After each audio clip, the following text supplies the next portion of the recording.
Hello, friends, and welcome to Adventures in Pixie Land. My name's Amy. I'm an ordained minister, and we are in Bible study. We are in the NIV. We are in the book of 2 Kings. We are in chapter 21. Manasseh, king of Judah. Manasseh was 12 years old when he became king, and he reigned in Jerusalem 55 years. His mother's name was Hepzibah, Hepzibah. He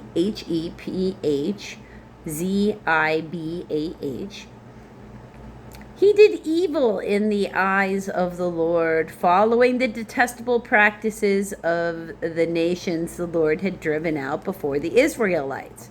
He rebuilt the high places his father Hezekiah had destroyed. He also erected altars to Baal and made an Asherah pole, as Ahab, king of Israel, had done. He bowed down to all the starry hosts and worshipped them. He built altars in the temples of the Lord, of which the Lord had said, "In Jerusalem I will put my name." In both courts of the temple of the Lord, he built altars to all the starry hosts. So, like the planets, really. He sacrificed his own son. He made his own son pass through the fire, so he set his own kid on fire.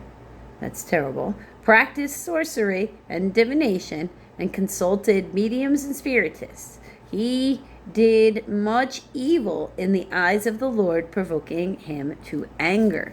He took the carved Asherah pole he had made and put it in the temple of which the Lord had said to David and to his son Solomon, "In this temple and in Jerusalem, which I have chosen out of all the tribes of Israel, I will put my name forever. I will not again make the feet of the Israelites wander from the land I gave their forefathers, if only they will be careful to do everything I commanded them and keep the whole law that my servant Moses gave them." But the people did not listen.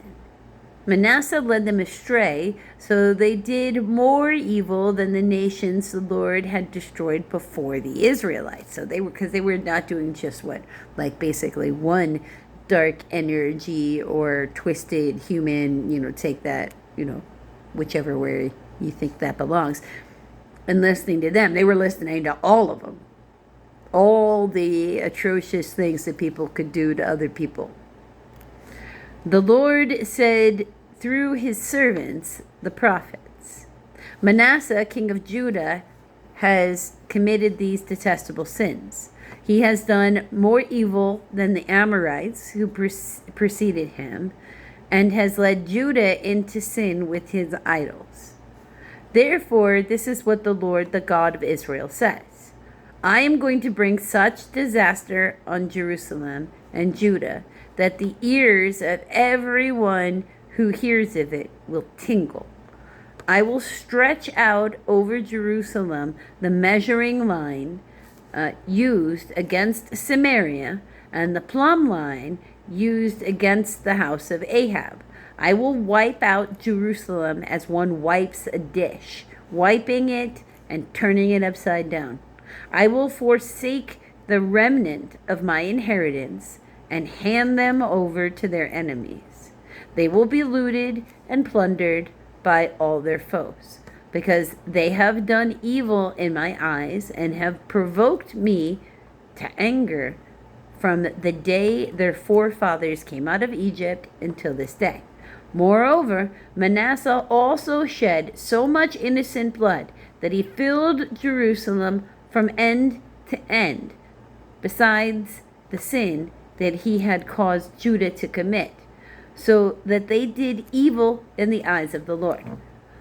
As for the other events of Manasseh's reign and all he did, including the sins he had committed, are they not written in the book of the annals of the kings of Judah? Manasseh rested with his fathers and was buried in his palace garden, the garden of Uzzah, and Amon, his son, succeeded him as king. Amon, king of Judah. Amon was 22 years old when he became king, and he reigned in Jerusalem 2 years. His mother's name, oh my goodness, was Meshullemeth. Meshullemeth. Meshullemeth. Daughter of Haruz.